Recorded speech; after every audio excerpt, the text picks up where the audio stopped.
Hello, Canned here, CC for short, and today I would like to talk to you about music. Stop that, you're not going into a song while I'm here. Or, to be exact, is the music we hear in MLP canon? Is it actually happening? It's a question that I've been wondering ever since I first began watching the series, and have pondered off and on since. To me, the musical numbers always seemed a bit out of place. While the stories themselves are always set in a non-stylized, down-to-earth sort of way where not much happened without a reason for it happening, the musical numbers were always these over-the-top scenes. Now, don't get me wrong, I actually do enjoy the songs. For the most part, they're very cleverly written and beautifully sung. For the most part. I'm gonna sing it very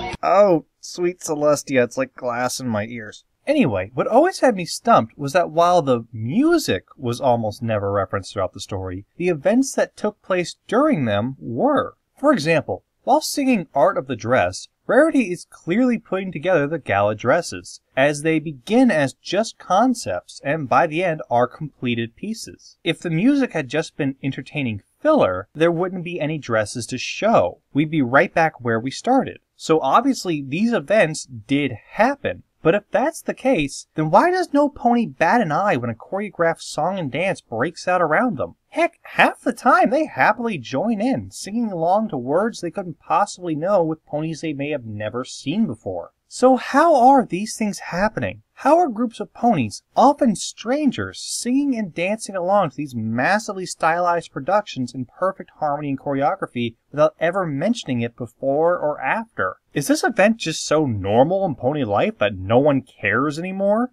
And if so, then how come during Rarity Takes Manhattan, Rainbow makes this remark? Ponies just bursting into song in random places at the drop of a hat? Who does that? Oh, Manhattan. And punchline. So if they're unaware they're singing, then is the truth something darker? Like the magical essence that resides within Equestria is just a music fan, and regularly takes control over the ponies and forces them through elaborate song and dance numbers that they have no memories of. Oh look, CC is talking about mind control again. Maybe he'll mention how creepy he thinks Lesson 0 is for the millionth time. First of all, shut up. Second of all, no I'm not. Though, seriously, that episode is f***ed up. Now, as much as I would love to go on another conspiracy-fueled rant about the inner-working evils hidden just beneath the bright, colorful veil of pony society, the truth of the MLP musical numbers and their canon is actually so obvious that I can't believe it took me 4 seasons to figure it out. They're montages. Almost each and every one is showing a passage of events that would otherwise be too boring or too lengthy to show on screen in 20 minutes. Just like every other montage you've ever seen, the events taking place during the songs are real, except for some obvious visual liberties taken for effect or symbolism. It's just the singing and the music that is not happening. Instead of seeing Rarity spend hours stitching together dresses, the CMC trying to run from Babs, or the main 6 debating about vampire fruit bats, we're treated to a quick little musical number to sum up everything we need to know. It's the pony equivalent of Rocky jogging up the staircase. But for every rule, there is an exception. And just as she's the exception to the rules of logic, gravity, physics, Pinkie Pie is one of the few ponies who, when she sings, is actually singing. A fact that is pointed out by Twilight in the second half of Friendship is Magic when she asks aloud if Pinkie is really about to break into song.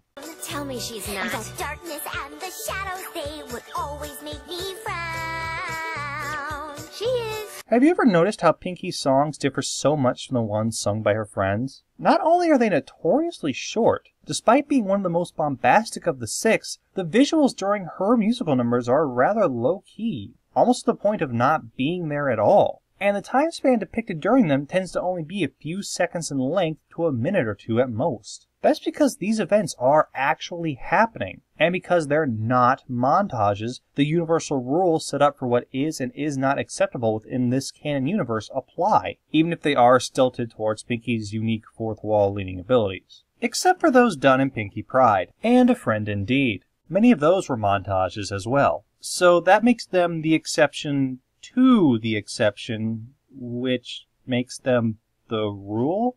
I don't know. So, is the music canon? Technically, no. what we're viewing is just a quickened passage of time or the summary of what would otherwise be a lengthy and dry discussion. As it turns out, there's nothing sinister about it at all. All we're seeing is MLP's use of a popular method of revealing a lot of information in a short amount of time. So, for once, I don't have a conspiracy. Wow, I feel weirdly hollow inside. Well, thank you very much for watching. Subscribe to see more. And as always... Stay pony, my friends. Hey there! Do you like ponies? Do you like bronies who analyze ponies? Then you're gonna love MLPanalysis.com. Created by our own Persian POTUS, it's the new site dedicated to hosting and promoting MLP analysts. Click on the link in the description below and get the smug satisfaction of telling your friends that you were there before it was cool. That's MLPanalysis.com. Visit today!